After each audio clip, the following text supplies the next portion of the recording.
ಎಲ್ರಿಗೂ ನಮಸ್ಕಾರ. ಇಂದಿನ ಸಂಚಿಕೆಗಳಲ್ಲಿ ಶ್ರೀ ಪೋತಲೂರು ವೀರಬ್ರಹ್ಮೇಂದ್ರ ಸ್ವಾಮಿಗಳವರ ಕಾಲಜ್ಞಾನದ ಬಗ್ಗೆ, ನಮ್ಮ ಸನಾತನ ಧರ್ಮದ ಬಗ್ಗೆ, ಸನಾತನ ಧರ್ಮಗಳು ನಂತರ ನಮ್ಮ ದೇಶಿ ಪದ್ಧತಿ ಆಯುರ್ವೇದಿಕ್ ಬಗ್ಗೆ, ದೇಶಿ ಪದ್ಧತಿ ಗಿಡಮೂಲಿಕೆ ಸಸ್ಯಗಳ ಬಗ್ಗೆ ತಮ್ಮಗಳಿಗೆ ಪರಿಚಯ ಮಾಡ್ತಾ ಹೋಗ್ತಾ ಇದ್ವಿ. ಇವತ್ತು ಏನನ್ನ ಪರಿಚಯ ಮಾಡ್ತಾ ಇದೀವಿ ಅಂತ ಹೇಳಿದ್ರೆ, ಇವತ್ತು ಪ್ರತಿಷ್ಠಾಪನೆ ಮಾಡ್ತಕ್ಕಂಥ ವಿಗ್ರಹಗಳನ್ನ, ದೇವರಗಳನ್ನ ಪ್ರತಿಷ್ಠಾಪನೆ ಮಾಡ್ತಕ್ಕಂಥ ವಿಧಾನ ಯಾವ ರೀತಿ ಇರುತ್ತೆ, ಅದನ್ನ ಯಾವ ವಿಧಾನದಲ್ಲಿ ಪ್ರತಿಷ್ಠಾಪನೆ ಮಾಡಿದ್ರೆ ಅದಕ್ಕೆ ಯಾವ ರೀತಿಯ ಒಂದು ಶಕ್ತಿ ತುಂಬಿಕೊಳ್ಳುತ್ತೆ, ದೈವವನ್ನ ಆಹ್ವಾನ ಮಾಡ್ತಕ್ಕಂಥ ಪ್ರತಿಷ್ಠಾಪನೆ ಹೇಗಿರುತ್ತೆ, ಹೇಗ್ ಮಾಡ್ತಕ್ಕಂಥದ್ದು ಅಂತಕ್ಕಂಥದ್ದನ್ನ ನಮಗೆ ತಿಳಿದಿರಷ್ಟು ನಾವು ಮಾತಾಡ್ತಾ ಹೋಗ್ತಿರ್ತೀವಿ. ನಮಗೆ ತಿಳಿದಿರಷ್ಟು ನಾವು ಮಾತಾಡ್ತಾ ಕೆಲವೊಂದು ತಿಳಿಸ್ಕೊಡ್ತಾ ಹೋಗ್ತಿರ್ತೀವಿ. ಯಾವ್ಯಾವ ವಿಧಾನದಲ್ಲಿ ಯಾರ್ಯಾರು ಹೇಗೆ ಮಾಡ್ತಾರೆ ಅಂತಕ್ಕಂಥದ್ದು. ಕೆಲವೊಂದು ನೋಡಿ, ವಿಗ್ರಹಗಳನ್ನ ಪ್ರತಿಷ್ಠಾಪನೆ ಮಾಡ್ಬೇಕಾದ್ರೆ ಕೆಲವ್ರು ಏನೋ ಎಲ್ಲೋ ಒಂದು ಹೋದೆ, ಒಂದು ವಿಗ್ರಹ ಮಾಡಿಸ್ಕೊಂಡೆ, ಒಂದು ಗುಡಿಯನ್ನ ಕಟ್ಟದೆ, ನಾನು ದೇವರಿಗೆ ಒಂದು ದೇವರ ಸ್ಥಾನವನ್ನ ಕಟ್ಟದೆ ಅಂತ ಹೇಳ್ಬಿಟ್ಟು ಆ ದೇವ್ರ ತರದು ಮತ್ತೆ ಅದಕ್ಕೆ ಬಂದ ದೇವ್ರ ಇಟ್ಬಿಟ್ಟು ಪೂಜೆ ಮಾಡ್ತಿರೋದು. ಕೆಲವ್ರು ನೋಡಿ, ದೇವಸ್ಥಾನವನ್ನ ಕಟ್ಟಿದ್ಮೇಲೆ ನನ್ಗೆ ಬಹಳ ಕಷ್ಟ ಬಂತು ಅಂತಕ್ಕಂಥ ಮಾತುಗಳನ್ನ ತುಂಬಾ ಹೇಳ್ತಕ್ಕಂಥವ್ರು ಇತ್ತೀಚೆಗೆ ಯಥೇಚ್ಛವಾಗಿ ಜಾಸ್ತಿ ಆಗ್ತಿದ್ದಾರೆ. ಆ ದೇವಸ್ಥಾನಕ್ಕೆ ಹೋದ್ರೆ ನನಗೇನೋ ಒಂದು ತೊಂದರೆ ಆಗ್ತಿದೆ, ಆ ದೇವಸ್ಥಾನಕ್ಕೆ ಹೋದಾಗ ಒಂದು ಪೂಜೆ ಮಾಡಿಸಿದಾಗ ನಮ್ಗೆ ಆಗ್ತಿಲ್ಲ, ಅದ್ ಯಾರು ಮಾಡಿರ್ತಾರೆ, ಅವರೇ ಮನೆ ತಂದವರು, ಅವರೇ ಆಗಿರ್ತಕ್ಕಂಥವ್ರು ಆಗಿದ್ದಾರೆ. ನಂತರ ದೇವಸ್ಥಾನದ ಕೆಲಸಗಳು ನಿಂತೋಯ್ತು. ಪ್ರತಿಷ್ಠಾಪನೆ ಕಾರ್ಯಕ್ರಮಗಳ ಆರಂಭದಕ್ಕಿಂತ ಮುಂಚೆ ಬಹಳ ಸರಾಗವಾಗಿ, ತುಂಬಾ ವೇಗವಾಗಿ ಕೆಲಸಗಳು ನಡೀತಾ ಇತ್ತು. ಆ ದೇವಸ್ಥಾನದ ಒಂದು ಪ್ರತಿಷ್ಠಾಪನೆ ಆದ್ಮೇಲೆ ಬಹಳ ಕುಗ್ತಾ ಬಂತು. ನಮ್ಮ ಆರ್ಥಿಕ ಪರಿಸ್ಥಿತಿ ಆಗ್ಬೋದು ಅಥವಾ ದೇವಸ್ಥಾನದ ಕೆಲಸಗಳು ಕೂಡ ಆಗ್ಬೋದು, ಕುಗ್ತಾ ಬಂತು ಅಂತ ನಮ್ಮಲ್ಲಿ ಕೆಲವರೆಲ್ಲ ಬಂದು ಪ್ರಶ್ನೆ ಮಾಡ್ತಿರ್ತಾರೆ. ಅದು ಏನಾಗಿರುತ್ತೆ ಹಾಗಾದ್ರೆ, ಏನು ದೋಷಗಳು ಬಂದಿರುತ್ತೆ ಅದರಲ್ಲಿ, ಆ ಪ್ರತಿಷ್ಠಾಪನೆಯಲ್ಲಿ ಏನಾದ್ರೂ ದೋಷಗಳಿದೆಯಾ ಅಥವಾ ಅದಕ್ಕೆ ಕಾರಣ ಏನು? ಈ ರೀತಿ ಪ್ರತಿಷ್ಠಾಪನೆ ಮಾಡಿದ್ಮೇಲೆ ಎಲ್ಲ ಕುಗ್ಗೋಯ್ತು, ದೇವರಿಗೆ ಪೂಜೆ ಮಾಡಿದ್ರೆ ಒಳ್ಳೇದಾಗ್ಬೇಕು, ನಮಗೆ ಕಷ್ಟ ಬರ್ತಿದೆ, ಕೆಟ್ಟದ್ದಾಗ್ತಿದೆ, ಯಾಕೆ ಆಗ್ತಿದೆ, ಅದು ಕಾರಣ ಏನು?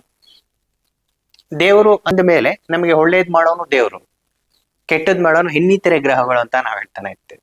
ಕ್ರೂರ ಗ್ರಹಗಳು, ಕ್ರೂರಿ ಗ್ರಹಗಳು ಕೂಡ. ಇದು ದೇವರನ್ನ ನಾವು ಪೂಜೆ ಮಾಡಿದ್ರೆ ತುಂಬಾ ಒಳ್ಳೇದಾಗ್ಬೇಕಲ್ಲ. ಕೆಲವ್ರು ಹೇಳ್ತಾರೆ, ದೇವ್ರಿಗೋಸ್ಕರ ನಾನು ಗುಡಿ ಕಟ್ಟಿದೆ, ದೇವ್ರಿಗೋಸ್ಕರ ನನ್ನ ಜೀವನವನ್ನೇ ಮುಡುಪಾಗಿಟ್ಟೆ ಅಂತ ಹೇಳ್ತಿರ್ತಾರೆ. ಮುಡುಪಾಗಿಟ್ರು ಕೂಡ ಅವ್ರಿಗೆ ಬಹಳ ಕಷ್ಟಗಳನ್ನೇ, ಒಂದು ದಿನ ಒಂದು ಕಣ್ಣೀರಲ್ಲೇ ಒಂದು ಕೈ ತೊಳೆ ಅಂತ ಕಷ್ಟಗಳನ್ನ ಬರ್ತಾ ಇರುತ್ತೆ. ಅದು ಯಾಕೆ ಅಂತ ಹೇಳಿದ್ರೆ ನೋಡಿ, ನಾವು ದೇವಸ್ಥಾನ ಕಟ್ಟಿದ್ವಿ, ಎಲ್ಲಾನು ಚೆನ್ನಾಗೇ ನೆಡ್ಕೊಂಬಂತು, ಅಲ್ಲಿ ಒಂದು ಸಣ್ಣ ಸಣ್ಣ ತಪ್ಪುಗಳು ನಡೆದಿರುತ್ತೆ. ಬಹಳ ಮುಖ್ಯ ಏನಪ್ಪಾ ಅಂತ ಹೇಳಿದ್ರೆ, ದೇವಸ್ಥಾನ ನಿರ್ಮಾಣ ಆಗೋದಕ್ಕೆ ಮತ್ತೆ ದೇವರ ಪ್ರತಿಷ್ಠಾಪನೆ, ವಿಗ್ರಹ ಪ್ರತಿಷ್ಠಾಪನೆ ಆಗೋದಕ್ಕೆ ಏನಪ್ಪಾ ಅಂತ ಹೇಳಿದ್ರೆ, ಮುಖ್ಯವಾಗಿ ಅಲ್ಲಿ ಒಂದು ಶಕ್ತಿಯನ್ನ ತುಂಬ್ಕೊಬೇಕಂದ್ರೆ, ಅದು ದೈವ ಬಂದು ಅಲ್ಲಿ ಆವರಿಸ್ಬೇಕಾದ್ರೆ ಶಿಲ್ಪಿ ಶಾಸ್ತ್ರ ಅಂತಕ್ಕಂಥದ್ದು ಬಹಳ ಮುಖ್ಯ ಆಗಿರುತ್ತೆ. ಶಿಲ್ಪಿ ಶಾಸ್ತ್ರ ಇದು ಒಂದೇ ಅರ್ಥ ಅಲ್ಲ, ನೂರಾರು ಅರ್ಥಗಳನ್ನ ಕೊಡುತ್ತೆ. ಅಲ್ಲಿ ಇರ್ತಕ್ಕಂಥ ತಪ್ಪುಗಳನ್ನ ಹುಡುಕ್ತಾ ಹೋದ್ರೆ ನೂರಾರು ತಪ್ಪುಗಳನ್ನ ನಡೀತಿರುತ್ತೆ. ಅಲ್ಲಿ ಅವನ್ನೆಲ್ಲ ನಾವು ಕೆದಕ್ತಾ ಹೋದಾಗ ಆ ತಪ್ಪುಗಳು ನಮ್ ಕಣ್ ಮುಂದೆ ಬರ್ತಾ ಇರುತ್ತೆ. ಅದು ಸಾಕ್ಷಿಗಳ ಸಮೇತ ನೀವು ನೋಡ್ಬೋದು.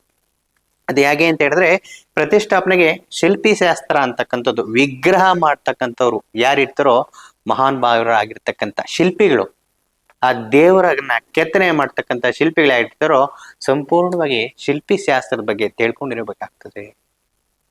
ಕೆಲವರು ಹೇಳ್ತಾರೆ, ಶಿಲ್ಪಿ ಕೆಲಸ ಮಾಡ್ತಕ್ಕಂಥವ್ರು ವಿಶ್ವಕರ್ಮನೇ ಆಗಿರ್ಬೇಕಾ ಅಥವಾ ಇನ್ನಿತರೆ ಜಾತಿಗಳಾಗಿದ್ರು ಪರವಾಗಿಲ್ಲ ಅಂತ.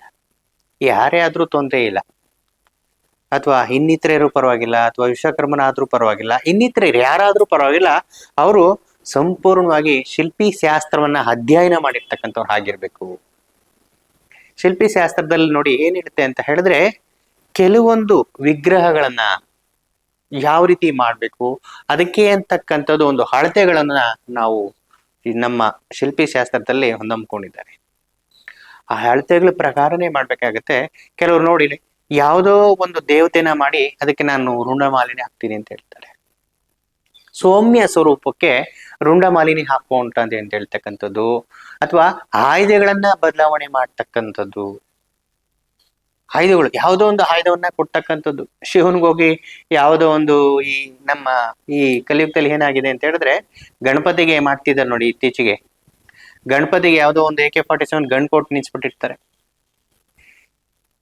ಅಥವಾ ಗಣಪತಿಗೆ ಆ ಗದೆ ಅಂದ್ರೆ ಏನು ಅಂತಾನೆ ಗೊತ್ತಿಲ್ಲ, ಗೊತ್ತಿರ್ಬೋದೇನೋ, ಗದೆ ಅಂತಕ್ಕಂತ ಆಯುಧನೇ ಉಪಯೋಗಿಸಲ್ಲ, ಗಣಪತಿ ಗದೆ ಕೊಟ್ಬಿಟ್ಟಿರ್ತಾರೆ. ಶಿವನ್ಗೋಗಿ ಯಾವ್ದೋ ಒಂದು ಫ್ಲೈಟ್ ಓಡಿಸೋದು, ಆ ವಾರ್ ಫ್ಲೈಟ್ ಅಂತಕ್ಕಂಥದ್ದು ಏನಿರುತ್ತೋ ಶಿವನ್ ತಗೊಂಡೋಗಿ ಅದ್ರಲ್ಲಿ ಕುಣಿಸ್ಬಿಟ್ಟಿರ್ತಾರೆ. ಇತ್ತೀಚಿನ ದಿನಗಳಲ್ಲಿ ಅದನ್ನ ನಾವು ಯಥೇಚ್ಛಾಗಿ ನೋಡ್ತಿರ್ಬೋದು. ಅಥವಾ ಈ ಚಾಮುಂಡೇಶ್ವರಿ ಒಂದು ವಿಗ್ರಹಗಳನ್ನ ಮಾಡಿ ಅದಕ್ಕೆ ಯಾವ್ದಾವ್ದೋ ಒಂದು ಮಾಲೆಗಳನ್ನ ಹಾಕ್ತಕ್ಕಂಥದ್ದು, ಸೌಮ್ಯ ಸ್ವರೂಪ ಲಕ್ಷ್ಮೀ ದೇವಿಗೆ ರುಂಡು ಮಾಲೆಯನ್ನ ಹಾಕ್ತಕ್ಕಂಥದ್ದು, ಸರಸ್ವತಿ ದೇವಿಗೆ ಕ್ರೂರ ರೂಪಗಳನ್ನ ಕೊಡ್ತಕ್ಕಂಥದ್ದು, ಅದೆಲ್ಲ ನಮ್ಮ ಶಾಸ್ತ್ರಗಳಲ್ಲಿ ಬಂದಿಲ್ಲ. ಅದು ನಮ್ಮ ಶಿಲ್ಪಿ ಶಾಸ್ತ್ರದಲ್ಲೂ ಬಂದಿಲ್ಲ, ನಮ್ಮ ಸನಾತನ ಧರ್ಮದಲ್ಲೂ ಕೂಡ ಬಂದಿಲ್ಲ. ಹಾಗಾಗಿ ಇದು ಶಾಸ್ತ್ರಗಳೆಲ್ಲ ಏನ್ ಹೇಳುತ್ತೆ, ಇದನ್ನ ಯಾವ್ಯಾವ ತಪ್ಪನ್ನ ಯಾವ್ಯಾವ ರೀತಿ ಹರ್ತ್ಕೊಬೇಕಾಗ್ತದೆ, ನಾವು ಯಾವ ರೀತಿ ತಿಳ್ಕೊಬೇಕಾಗ್ತದೆ. ಅದಕ್ಕೋಸ್ಕರ ಅದನ್ನ ನಾವ್ ಏನಪ್ಪಾ ಅಂತ ಹೇಳಿದ್ರೆ, ಶಿಲ್ಪಿ ಶಾಸ್ತ್ರ ಅಂತಕ್ಕಂಥದ್ದು ಅದ್ಭುತವಾಗಿರ್ತಕ್ಕಂಥ ಗ್ರಂಥಗಳು ಕೂಡ ಇದೆ. ಮುಂದಿನ ಸಂಚಿಕೆಗಳಲ್ಲಿ ತವುಗಳಿಗೆ ಆಸಕ್ತಿ ಇರ್ತಕ್ಕಂಥವ್ರು ನಮ್ಮ ಒಂದು ಸಂದೇಶವನ್ನ ತಿಳಿಸಿ, ಆ ಶಿಲ್ಪಿ ಶಾಸ್ತ್ರದ ಪುಸ್ತಕ ಹೇಗಿರುತ್ತೆ, ಅದ್ಭುತವಾಗಿರ್ತಕ್ಕಂಥದ್ದು ಪುಸ್ತಕಗಳು ಯಾವ ರೀತಿ ಶಿಲ್ಪಿ ಶಾಸ್ತ್ರ ಬಗ್ಗೆ ಏನ್ ಹೇಳಿದೆ ಗ್ರಂಥಗಳು ಅಂತ ಕೂಡ ತಮಗೆ ತಿಳಿಸ್ಕೊಡಕ್ಕೆ ನಾವು ಮುಂದಾಗಿರ್ತೀವಿ. ಹಾಗಾಗಿ ಶಿಲ್ಪಿ ಶಾಸ್ತ್ರದಲ್ಲಿ ಇನ್ನೂ ಏನ್ ಹೇಳುತ್ತೆ, ದೇವಸ್ಥಾನ ಕಟ್ಟ ವಿಚಾರಗಳಲ್ಲಿ ಆ ಪಾಯಗಳನ್ನ ಹೇಗೆ ಹಾಕ್ತಾರೆ. ಕೆಲವರು ನಮ್ಮ ಮುಂದೆ ಹೇಳಿರ್ತಕ್ಕಂಥದ್ದು ದೇವಸ್ಥಾನಗಳಿಗೆ ವಾಸ್ತುನೇ ಬೇಕಾಗಿಲ್ಲ ಅಂತ ಕೂಡ ಹೇಳ್ತಾರೆ. ದೇವಸ್ಥಾನ ಕಟ್ಟಬೇಕಿದ್ರೆ ವಾಸ್ತು ಬೇಕಾಗಿಲ್ಲ ಅಂತ ಹೇಳ್ತಾರೆ. ಕೆಲವರು ದೇವಸ್ಥಾನಕ್ಕೆ ಏನು, ದೇವ್ರು ಹೆಂಗಿದ್ರು ದೇವ್ರೇ ತಾನೆ, ಎಲ್ಲಾ ದೇವ್ರದೇ ತಾನೆ, ಹೆಂಗಿಟ್ರು ದೇವ್ರು ಅಂತ ಹೇಳ್ತಿರ್ತಾರೆ. ಯಾವ ರೀತಿ ದೇವ್ರಿದ್ರು, ಎಲ್ಲಿ ಎಲ್ಲಾ ದೇವ್ರದೇ ತಾನೆ, ಇಡೀ ಭೂಮಂಡಲನೇ ದೇವ್ರದು, ಇಡೀ ಜಗತ್ತೇ ದೇವ್ರದು, ಅವ್ನ ಹೆಂಗಿಟ್ರೆ ಏನ್ ಪೂಜೆ ಮಾಡ್ಬೇಕು ಅಂತ. ಅದಕ್ಕೋಸ್ಕರ ಅದು ಕೂಡ ಕೆಲವೊಂದು ತಪ್ಪಾಗಿರುತ್ತೆ. ಅದಕ್ಕೆ ದೇವಸ್ಥಾನ ಕಟ್ಟಬೇಕಾದ್ರೂ ಕೂಡ, ಒಂದು ದೇವಸ್ಥಾನ ಒಂದು ಪಾಯ ಹಾಕ್ಬೇಕಾದ್ರೂ ಕೂಡ ಅದಕ್ಕೂ ಕೂಡ ಶಿಲ್ಪಿ ಶಾಸ್ತ್ರ ಹೇಳುತ್ತೆ, ವಾಸ್ತುಶಾಸ್ತ್ರನೂ ಕೂಡ ಬಹಳ ಮುಖ್ಯ.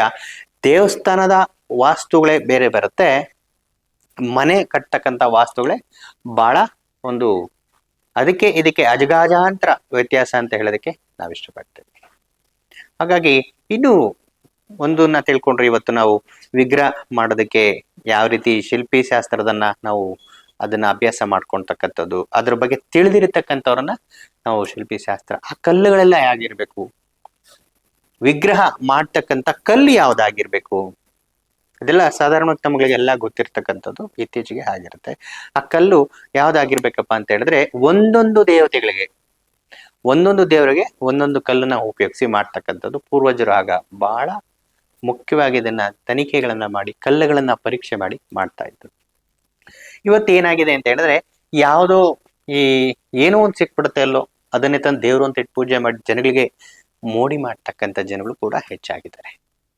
ಅದು ಫಲಿತಾಂಶ ಸಿಗುತ್ತೋ ಬಿಡುತ್ತೋ, ಆ ದೇವರಿಗೆ ಒಂದು, ಆ ಜನಗಳು ಬರ್ತಕ್ಕಂಥ ಜನಗಳಿಗೆ ಒಂದು ಫಲಿತಾಂಶ ಸಿಗುತ್ತೋ ಬಿಡುತ್ತೋ, ಅದನ್ನ ದೇವರನ್ನ ಹೆಸರನ್ನ ಮುಂದೆ ಇಟ್ಕೊಂಡು ಇವರುಗಳು ವಿಚಿತ್ರ ವಿಚಿತ್ರ ನಟನೆಗಳನ್ನ ಮಾಡ್ತಕ್ಕಂಥದ್ದು ಹೆಚ್ಚಾಗ್ತಾ ಹೋಗ್ತದೆ.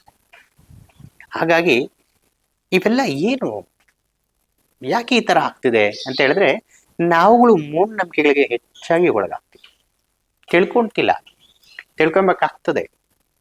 ಅದಕ್ಕೋಸ್ಕರ ಈ ದೇವಸ್ಥಾನಗಳನ್ನ ಮಾಡ್ಬೇಕಾದ್ರೆ, ವಿಗ್ರಹಗಳನ್ನ ಪ್ರತಿಷ್ಠಾಪನೆ ಮಾಡ್ಬೇಕಾದ್ರೆ ಒಂದು ವಿಧಾನಗಳಿರುತ್ತೆ. ನಾವ್ ಹೇಳ್ತೀರಿ ಜನಾನಿವಾಸ ಮಾಡಿಸಿ, ಪುಷ್ಪಾದಿವಾಸ ಮಾಡಿಸಿ, ಧಾನ್ಯಾದಿವಾಸ ಮಾಡಿಸಿ, ಅವೆಲ್ಲ ಯಾಕೆ ಮಾಡಿಸಿದ್ರು ನಮ್ಮ ಪೂರ್ವಜರು? ವಿಗ್ರಹಗಳಿಗೆ ಯಾಕೆ ಮಾಡಿಸಿದ್ರು, ಏನಕ್ಕೋಸ್ಕರ ಮಾಡಿಸಿದ್ರು? ಧಾನ್ಯಾದಿವಾಸ ಮಾಡಿಸಿದ್ರು, ಮೊದಲನೇದಾಗಿ ಜನಾನಿವಾಸ ಮಾಡಿದ್ರು, ನಂತರ ಪುಷ್ಪಾನಿವಾಸ ಮಾಡಿಸಿದ್ರು. ಯಾಕೆ ಮಾಡಿಸಿದ್ರು ಅದೆಲ್ಲ? ಏನಕ್ಕೋಸ್ಕರ ಮಾಡಿಸಿದ್ರು? ಏನ್ ವಿಧಾನ ಅದು? ಅದೆಲ್ಲ ಮಾಡಿಸಿದ್ರಿ ಗುರುಗಳೇ ನಾವು, ಅದೆಲ್ಲ ಶಾಸ್ತ್ರಗಳೆಲ್ಲ ಮಾಡಿಸಿದ್ರಿ ನಾವು. ಆದ್ರೂ ಕೂಡ ದೇವಸ್ಥಾನ ಕೂಡ ಒಂದು, ಅಲ್ಲಿರ್ತಕ್ಕಂಥ, ನಾವು ದೇವಸ್ಥಾನ ಪ್ರತಿಷ್ಠಾಪನೆ ಮಾಡಿದ್ರೆ ಅಲ್ಲಿರ್ತಕ್ಕಂಥ ವಾತಾವರಣ ಬದಲೇ ಆಗ್ಲಿಲ್ಲ. ಸ್ವಲ್ಪ ದಿವಸ ಬದಲಾಯ್ತು, ಮತ್ತೆ ಕುಗ್ತಾ ಬಂತು, ಮತ್ತೆ ಕಷ್ಟಗಳು ಪ್ರಾರಂಭ ಆಯ್ತು. ಆ ದೇವಸ್ಥಾನಕ್ಕೆ ಪೂಜೆನೇ ನಡೆದಿರ ನಿಂತು ಹೋಯ್ತು. ಇದಕ್ಕೆ ಪೂಜೆನೇ ನಡೆದಿರ ನಿಂತೋಗೋದಕ್ಕೆ, ಅಲ್ಲಿ ಏನೋ ಒಂದು ಗೊಂದಲಗಳನ್ನ ಪ್ರಾರಂಭ ಆಗೋದಕ್ಕೆ, ಆ ದೇವಸ್ಥಾನದಲ್ಲಿ ಗಲಾಟೆಗಳು ಕೂಡ ಆಗೋದಕ್ಕೆ ಏನಪ್ಪಾ ಕಾರಣ ಅಂತ ಹೇಳಿದ್ರೆ, ಇದಕ್ಕೆ ಹಲವಾರು ಕಾರಣಗಳಿದೆ. ಅದು ಒಂದೊಂದಾಗಿ ನಾವು ತಿಳಿಸ್ತಾ ಹೋಗ್ತಿರ್ತೀವಿ. ಮೊದಲನೇದಾಗಿ ನಾವು ತಿಳ್ಕೊಂಡಿರೋಷ್ಟು ಪ್ರತಿಷ್ಠಾಪನೆ ವಿಧಾನಗಳನ್ನ ತಮ್ಮ ಮುಂದೆ ಮಾತಾಡ್ತಾ ಹೋಗ್ತಿರ್ತೀವಿ. ಆ ವಿಗ್ರಹ ಪ್ರತಿಷ್ಠಾಪನೆ ಹೇಗ್ ಮಾಡ್ತಾರೆ ಅಂತ ಹೇಳಿದ್ರೆ, ಮೊದಲನೇದಾಗಿ ಪ್ರತಿಷ್ಠಾಪನೆಗೆ ಮುಖ್ಯವಾಗಿರೋದು ಏನಪ್ಪಾ ಅಂತ ಹೇಳಿದ್ರೆ ಚಕ್ರ ಸ್ಥಾಪನೆ. ಚಕ್ರ ಸ್ಥಾಪನೆ ಅನ್ನೋದು ಬಹಳ ಮುಖ್ಯ. ಇದು ಯಾರು ಹೆಚ್ಚಾಗಿ ಒಂದು ಕಾಣಿಸ್ಕೊಂಡ್ರು ಚಕ್ರ ಸ್ಥಾಪನೆಯಲ್ಲಿ ಅಂತ ಹೇಳಿದ್ರೆ ನಮ್ಮ ಆದಿ ಶಂಕರಾಚಾರ್ಯ ಮಹಾನುಭಾವರಾಗಿರ್ತಕ್ಕಂಥವ್ರು, ಜಗದ್ಗುರುಗಳಾಗಿರ್ತಕ್ಕಂಥವ್ರು ಚಕ್ರ ಸ್ಥಾಪನೆಗಳನ್ನ ಮಾಡೋದಕ್ಕೆ ಪ್ರಾರಂಭ ಮಾಡಿದ್ರು. ಅದು ಯಾವ ರೀತಿ ವಿಧಾನಗಳಲ್ಲಿ ಮಾಡ್ತಿದ್ರು? ಚಕ್ರ ಸ್ಥಾಪನೆಗಳನ್ನೋದೇನು? ಕೆಲವರು ಹೇಳ್ತಿರ್ತಾರೆ ವಿಗ್ರಹ ಕೆಳಗಡೆ ಬರೀ ನವಧಾನ್ಯ ಹಾಕಿ ಮುತ್ತು ರತ್ನಗಳನ್ನ ಹಾಕಿ, ಅದು ಕೂಡ ಒಂದು ಅದು ಕೂಡ ಅದಕ್ಕೆ ಮೂಲ ಕಾರಣ ಇದೆ. ಅದು ಮುಂದಿನ ಇದರಲ್ಲಿ ನಾವು ಮಾತಾಡ್ತಾ ಹೋಗ್ತೀವಿ. ಇವತ್ತು ಚಕ್ರ ಸ್ಥಾಪನೆ ಅಂದ್ರೆ ಏನು, ವಿಗ್ರಹಗಳಿಗೆ ಚಕ್ರ ಸ್ಥಾಪನೆ ಮಾಡಿದ್ರೆ ಅದರಿಂದ ಏನು ಪ್ರಯೋಜನ, ಅದರಲ್ಲಿ ಸಿಗ್ತಕ್ಕಂಥ ಶಕ್ತಿ ಯಾವುದು ಅಂತಕ್ಕಂಥದ್ದನ್ನ ನಾವು ಮಾತಾಡ್ತಾ ಹೋಗೋಣ. ಒಂದೊಂದು ವಿಗ್ರಹಗಳಿಗೆ ಒಂದೊಂದು ವಿಧಾನ ಇದೆ. ಮೊದಲನೇದಾಗಿ ಒಂದು ವಿಗ್ರಹವನ್ನ ಪ್ರತಿಷ್ಠಾಪನೆ ಮಾಡ್ಬೇಕಾದ್ರೆ ಮೂಲವಾಗಿ ಶಿಲ್ಪಿ ಶಾಸ್ತ್ರಕ್ಕೆ ಬರಬೇಕು ಅನ್ನೋದನ್ನ ನಾವು ತಿಳ್ಕೊಂಡ್ವಿ. ಮತ್ತೆ ಅದರಲ್ಲಿ ಇರ್ತಕ್ಕಂಥ ಆಯುಧಗಳು ಮುಖ್ಯ, ಬಹಳ ಮುಖ್ಯ ಆಯುಧಗಳು. ಇವತ್ತು ನಾವು ಉದಾಹರಣೆಗೆ ಒಂದು ಶಿವನ್ನ ನಾವು ಅಥವಾ ಶಿವಲಿಂಗವನ್ನ ಪ್ರತಿಷ್ಠಾಪನೆ ಮಾಡಿದ್ರೆ ಶಿವಲಿಂಗಕ್ಕೆ ಯಾವುದು ಕೂಡ ಆಯುಧಗಳಿರಲ್ಲ. ಶಿವಲಿಂಗಕ್ಕೆ ಯಾವುದು ಕೂಡ ಆಯುಧಗಳಿರಲ್ಲ. ಕೆಲವು ಇತ್ತೀಚೆಗೆ ನಾವು ನೋಡಿದಂತ ದಿಸೆಗಳಲ್ಲಿ ಶಿವಲಿಂಗಕ್ಕೆ ಕೂಡ ರುಂಡಮಾಲೆನೆ ಹಾಕಿರ್ತಕ್ಕಂಥದ್ದು ನಾವು ನೋಡ್ಬೋದು. ಹಾಗಾಗಿ ಅವನ್ನೆಲ್ಲ ನಾವು ಸೂಕ್ಷ್ಮವಾಗಿ ಗಮನಿಸಿ ಆ ಶಿಲ್ಪಿ ಶಾಸ್ತ್ರಕ್ಕೆ ಒಳ್ಳೆ ಅನುಭವ ಇರ್ತಕ್ಕಂಥ ಶಿಲ್ಪಿಗಳನ್ನ ನೀವು ಅವರನ್ನ ಭೇಟಿ ಮಾಡಿ ಶಿಲ್ಪಿ ಶಾಸ್ತ್ರ ಬಗ್ಗೆ ತಿಳ್ಕೊಂಡು ಯಾವ ಕಲ್ಲು ಸೂಕ್ತ ಅಂತ ಶಿಲ್ಪಿ ಶಾಸ್ತ್ರ ಬಗ್ಗೆ ನೀವು ವಿಗ್ರಹಗಳನ್ನ ಪ್ರತಿಷ್ಠಾಪನೆ ಮಾಡ್ತಕ್ಕಂಥದ್ದು. ಅದನ್ನ ಪ್ರತಿಷ್ಠಾಪನೆ ಮಾಡುವಾಗ ಏನಾದ್ರು ಬರೀ ತಂದು ಇಟ್ಬಿಡೋದಾಗೋರ್ಗಳು, ಒಂದು ಪೀಠದ ಮೇಲೆ ವಿಗ್ರಹ ಅದು ನೀವು ತಂದು ಇಟ್ಬಿಟ್ರೆ ಬರೀ ಒಂದು ಬೊಂಬೆ ಆಗಿರ್ತೇವೆ ಅಷ್ಟೇ. ನಮ್ಮ ಮನಸ್ಸಲ್ಲಿ ಕಲ್ಪನೆಗಳನ್ನ ನಾವು ಮಾಡ್ಕೊಂತಿರ್ತಿರೋ ದೇವರುಗಳ ಪ್ರತಿಷ್ಠಾಪನೆ ಆಯ್ತು, ಆ ದೈವಶಕ್ತಿ ಅಂತಕ್ಕಂಥದ್ದು ನಮ್ಮ ಹತ್ರ ಬಂದು ತುಂಬಿಕೊಳ್ತಾ ಇದೆ ಅಂತ ನಾವು ಅನ್ಕೊಂತೀರಿ. ಅದು ವಿಧಾನ ಆಗಲ್ಲ ಅಂತ ಹೇಳೋದಕ್ಕೆ ನಾವು ಇಷ್ಟಪಡ್ತೀವಿ. ಸುಮಾರು ಎಷ್ಟೋ ಒಂದು ಸಾವಿರಾರು ಪ್ರತಿಷ್ಠಾಪನೆಗಳನ್ನ ನಾವು ಮಾಡಿ ಇಲ್ಲಿ ಕುಳಿತುಕೊಂಡು ನಾವು ಮಾತಾಡ್ತಿರ್ತಕ್ಕಂಥದ್ದು.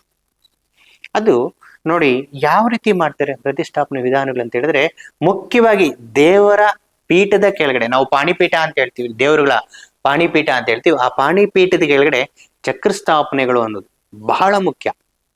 ಅದ್ರಲ್ಲಿ ಆಗ್ತಕ್ಕಂಥ ದ್ರವ್ಯಗಳು, ಅದ್ರಲ್ಲಿ ಆಗ್ತಕ್ಕಂಥ ಕೆಲವೊಂದು ಪಾಷಾಣಗಳು, ಅದ್ರ ಹೆಸರುಗಳು ಹೇಳೋದಕ್ಕೆ ಆಗೋದಿಲ್ಲ. ನಮ್ಮ ಈ ಕಾರ್ಯಕ್ರಮಗಳ ಮುಖಾಂತರ ಆಗ್ಬೋದು, ನಮ್ಮ ಈ ಕ್ಯಾಮ್ರಾ ಮುಖಾಂತರ ಅದನ್ನ ಹೆಸರುಗಳು ಹೇಳಾಗಿಲ್ಲ, ಕಾನೂನಿಗೆ ತತ್ವವಿರುದ್ಧ ಕೂಡ ಆಗಿರುತ್ತದು. ಹಾಗಾಗಿ ಇನ್ನೊಂದು ಏನಪ್ಪಾ ಅಂತ ಹೇಳಿದ್ರೆ ನೋಡಿ, ಒಂದೊಂದಕ್ಕೆ ಒಂದೊಂದು ಚಕ್ರಗಳು. ಇದು ನಮ್ಮ ತಾಳೆಗರಿಯಲ್ಲಿ ಇದ್ದಿರ್ತಕ್ಕಂಥ ಚಕ್ರಗಳನ್ನ ನಾವು ರೆಡಿ ಮಾಡಿ ಇಟ್ಟಿರೋಂಥದ್ದು. ಇದು ಪೂರ್ವಜರು ಕೂಡ ಈ ಚಕ್ರ ಸ್ಥಾಪನೆಗಳನ್ನ ಮಾಡ್ತಕ್ಕಂಥದ್ದು. ಇದು ನೋಡಿ ನಮ್ಮ ಹತ್ರ ಇರ್ತಕ್ಕಂಥದ್ದು, ಇದು ಈ ಸಂಪೂರ್ಣ ಈ ನಾವು ಕೈಲಿಟ್ಕೊಂಡಿರ್ತಕ್ಕಂಥ ಗ್ರಂಥ ಏನಿದೆಯೋ ಸಂಪೂರ್ಣ ದೇವಿಗಳಿಗೆ ಸಂಬಂಧಪಟ್ಟಿರ್ತಕ್ಕಂಥದ್ದು. ಇವತ್ತು ಯಥೇಚ್ಛವಾಗಿ ದೇವಿಗಳನ್ನ ಪ್ರತಿಷ್ಠಾಪನೆ ಮಾಡಿರ್ತಕ್ಕಂಥದ್ದು ನಾವು ನೋಡ್ತಾ ಇರ್ಬೋದು. ಹಾಗಾಗಿ ದೇವಿಗಳನ್ನ ಪ್ರತಿಷ್ಠಾಪನೆ ಮಾಡಕ್ಕೆ ಯಾವ್ಯಾವ ಚಕ್ರ ಯಾವ್ಯಾವ ದೇವತೆಗೆ ಅಂತಕ್ಕಂಥದ್ದು ನಾವು ತೋರಿಸ್ತಾ ಮಾತಾಡ್ತಾ ಹೋಗ್ತಾ ಇರ್ತೀವಿ. ಇದು ನೋಡಿ, ಇದು ನಾವು ಆವಾಗಲೇ ಹೇಳಿದ್ರಿ ದೇವಿಯನ್ನ ಪ್ರತಿಷ್ಠಾಪನೆ ಮಾಡ್ತಕ್ಕಂಥದ್ದು. ಇದು ಚೌಡೇಶ್ವರಿ ಚಕ್ರ ಅಂತಕ್ಕಂಥದ್ದು. ಚೌಡೇಶ್ವರಿ ಚಕ್ರ, ಚೌಡೇಶ್ವರಿ ಚಕ್ರಗಳು, ಅದು ವಿಧಾನಗಳು ಕೂಡ ಇರುತ್ತೆ. ಚಕ್ರ ಸ್ಥಾಪನೆ ಅಂತ ಹೇಳಿದ್ರೆ ಏನೋ ಕೂತ್ಕೊಂಡು ಹೇಳ್ತಿದ್ದಾರೆ ಬಿಟ್ಟು ಚಕ್ರ ಸ್ಥಾಪನೆ ಅಂದ್ರೆ ಏನು ಅಂತ. ಹಾಗಾಗಿ ಆ ಒಂದೊಂದು ಚಕ್ರಗಳು ಬರೀತಕ್ಕಂಥ ವಿಧಾನಗಳು ಆ ಕ್ರಮಬದ್ಧವಾಗಿ ನಾವು ಮಾಡ್ಬೇಕಾಗ್ತದೆ. ಆಗ ಪ್ರಾಣವನ್ನ ತುಂಬತಕ್ಕಂಥದ್ದು. ನಮ್ಮ ಸನಾತನ ಧರ್ಮದಲ್ಲಿ ಒಂದು ಕಲ್ಲಿಗೆ ಪ್ರಾಣ ತುಂಬತಕ್ಕಂಥದ್ದು ಶಕ್ತಿ ನಮ್ಮ ಧರ್ಮದಲ್ಲಿ ಮಾತ್ರ ಇರ್ತಕ್ಕಂಥದ್ದು. ಅದು ನಮ್ಮ ಸನಾತನ ಧರ್ಮದಲ್ಲಿ. ಅದಕ್ಕೆ ಆ ಕಲ್ಲಿಗೆ ಶಕ್ತಿಯನ್ನು ತುಂಬಿ ಅದರಿಂದ ವರ ಬೇಡ ಅಂತ ಶಕ್ತಿ ನಮ್ಮ ಧರ್ಮದಲ್ಲಿದೆ, ನಮ್ಮ ಸನಾತನ ಧರ್ಮದಲ್ಲಿದೆ ಅಂತಕ್ಕಂಥದ್ದಕ್ಕೆ ಇದೇ ಸಾಕ್ಷಿಗಳು ಅಂತ ನಾವು ಹೇಳ್ಬೋದು. ಹಾಗಾಗಿ ನೋಡಿ, ಭದ್ರಕಾಳಿ ಚಕ್ರ ಅಂತಕ್ಕಂಥದ್ದು, ಹಲವಾರು ಇನ್ನು ಬಗೆಬಗೆಯಾಗಿರ್ತಕ್ಕಂಥ ಚಕ್ರಗಳು, ಈ ದೇವತೆಗಳಿಗೆ ಶಕ್ತಿಯನ್ನ ತುಂಬತಕ್ಕಂಥ ಚಕ್ರಗಳು. ಈ ಚಕ್ರಗಳು ಯಾವ್ಯಾವ ರೀತಿ ಒಂದು ಕೆಲಸ ಮಾಡುತ್ತೆ ಅಂತ ಹೇಳಿದ್ರೆ, ಆ ಚೌಡೇಶ್ವರಿ ಚಕ್ರ ಅಂತಕ್ಕಂಥದ್ದು ಅಥವಾ ದೇವತೆಗಳ ಚಕ್ರ ಅಂತಕ್ಕಂಥದ್ದು, ದೇವಕುಲ ಚಕ್ರ ಅಂತಕ್ಕಂಥದ್ದು, ಕಳಶ ಚಕ್ರ ಅಂತಕ್ಕಂಥದ್ದು ಮುಂದಿನ ಸಂಚಿಕೆಗಳಲ್ಲಿ ನಾವು ತಮ್ಮಗಳಿಗೆ ಆಸಕ್ತಿ ಇದ್ರೆ ಮಾತ್ರ ನಾವು ತಿಳಿಸ್ಕೊಡೋದಕ್ಕೆ ನಾವು ಇಷ್ಟಪಡ್ತೀವಿ. ದೇವಸ್ಥಾನಗಳು ಯಾಕೆ ಹಾಳು ಬಿದ್ದು ಹೋಗ್ತಾ ಇದೆ? ದೇವಸ್ಥಾನ ಕಟ್ಟಿದ ಮೇಲೆ ಬಹಳ ಒಂದು ಚೆನ್ನಾಗಿ ವಿಜೃಂಭಣೆಯಿಂದ ನಡೀತಿತ್ತು. ಸ್ವಲ್ಪ ದಿವಸದ ನಂತರ ಅದಕ್ಕೆ ಪೂಜೆನೂ ಇಲ್ಲ, ತುಂಬಾ ಕಷ್ಟಗಳು ಅನುಭವಿಸಕ್ಕೆ ಪ್ರಾರಂಭ ಮಾಡಿದ್ರು. ಅದಕ್ಕೆ ಕಾರಣಗಳಿಲ್ಲ. ಏನಾಗ್ತಿದೆ ಅಂತ ಮುಂದಿನ ಸಂಚಿಕೆಗಳಲ್ಲಿ ಆ ಪ್ರತಿಷ್ಠಾಪನೆ ವಿಧಾನಗಳು, ಆ ಜೀವ ತುಂಬತಕ್ಕಂಥ ದೇವರುಗಳಿಗೆ ಜೀವ ತುಂಬತಕ್ಕಂಥ ಚಕ್ರಗಳು ಯಾವುವು ನಮ್ಮ ಪೂರ್ವಜರು ವಿಧಾನಗಳಲ್ಲಿ ಯಾವ ರೀತಿ ಮಾಡ್ತಿದ್ರು ಅಂತಕ್ಕಂಥದ್ದನ್ನ ನಾವು ಇದೇ ಕಾರ್ಯಕ್ರಮದಲ್ಲಿ ನೋಡ್ತಾ ಅದ್ರ ಬಗ್ಗೆ ತಿಳ್ಕೊಳ್ತಾ ಹೋಗೋಣ. ಇಷ್ಟನ್ನ ಹೇಳ್ತಾ ಇವತ್ತಿನ ಮಾತನ್ನ ಮುಗಿಸ್ತಾ ಇದ್ದೀವಿ. ನಮಸ್ಕಾರ.